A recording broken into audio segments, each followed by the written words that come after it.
हरे कृष्णा आप सबको। आज हम बात करेंगे कार्तिक मास के शुक्ल पक्ष की नवमी को आंवला नवमी या अक्षय नवमी के रूप में मनाया जाता है।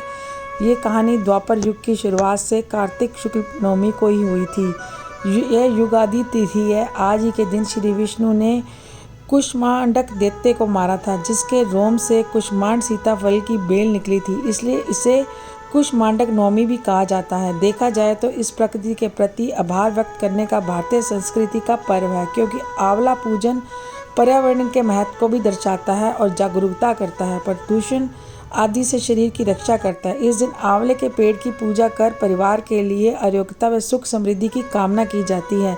इस दिन कहा जाता है कि तप, जप, दान इत्यादि व्यक्ति को सभी पापों से मुक्त करते हैं और मनोकामना की पूर्ति होती है। धार्मिक मान्यताओं के साथ अक्षय नवमी के दिन आंवले के वृक्ष में भगवान विष्णु और शिव जी का निवास होता है। इस दिन इस वृक्ष के नीचे बैठने और भोजन करने से रोगों का नाश होता है। शास्त्रों के अनुसार ये भी कहा जाता है कि पुण्य का कभी समाप्त नहीं होते हैं। चलिए इसकी हमें कैसे पूजा करनी चाहिए।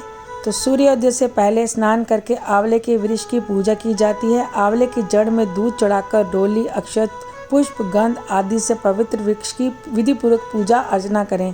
इसके बाद वृक्ष की 7 परिक्रमा करने के बाद दीप जलाएं।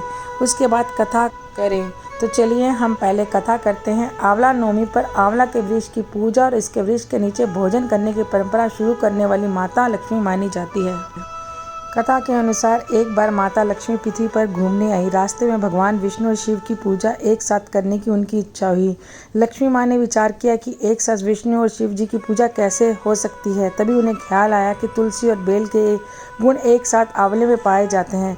तुलसी श्री हरि विष्णु को अत्यंत प्रिय है और बेल भगवान भोलेनाथ को बहुत अधिक प्रिय है और शिव का प्रतीक चिन्ह मानकर माँ लक्ष्मी ने आंवले के वृक्ष की पूजा संपन्न की। माँ लक्ष्मी की पूजा से प्रसन्न होकर श्री विष्णु और शिव जी प्रकट हुए।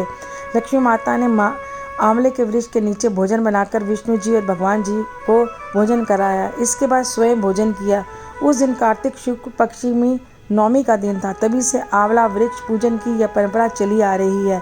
अक्षय नवमी के दिन यदि आंवले की पूजा करना और उसके नीचे बैठकर भोजन बनाना और खाना संभव नहीं हो तो इस दिन आंवला जरूर खाएं। पद्म पुराण के अनुसार यह पवित्र फल भगवान श्री विष्णु को प्रसन्न करने वाला शुभ माना गया है। इसके भक्षण मात्र से मनुष्य सब पापों से मुक्त हो जाते हैं। आंवला खाने से आयु बढ़ती है, उसका रस पीने से धर्म संचय होता है और उसके जल से स्नान करने से दरिद्रता दूर होती है तथा सब प्रकार के ऐश्वर्य प्राप्त होते हैं। आंवले का दर्शन, स्पर्श तथा उनके नाम का उच्चारण करने से वरदायक भगवान श्री विष्णु अनुकूल हो जाते हैं। जहाँ आंवले का फल मौजूद होता है वहाँ भगवान श्री विष्णु सदा विराजमान रहता है तथा उस घर में ब्रह्मा एवं सुति लक्ष्मी का वास रहता है, इसलिए अपने घर में आंवला अवश्य रखना चाहिए। चलिए अब हम बात करते हैं कि 2022 में आंवला नवमी का शुभ मुहूर्त क्या है। नवमी तिथि प्रारंभ होगी 1 नवंबर मंगलवार को रात 11:04 से। नवमी तिथि की समाप्ति 2 नवंबर बुधवार को रात को 9:09 तक।